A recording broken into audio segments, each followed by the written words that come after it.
पहा, ठरलं तर मग मालिकेतील चैतन्य म्हणजेच अभिनेता चैतन्य सर देशपांडेची खरी कहाणी।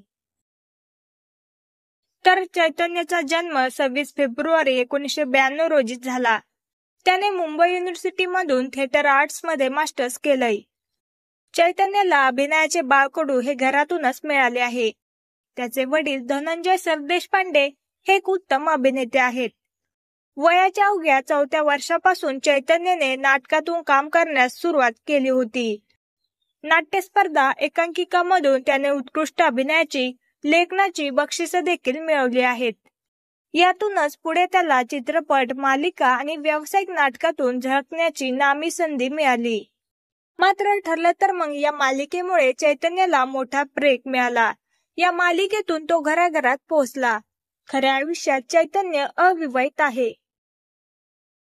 तर तुम्हाला अभिनेता चैतन्य सर देशपांडेचा अभिनय आवडतो का? हे कमेंटमध्ये नक्की कळवा।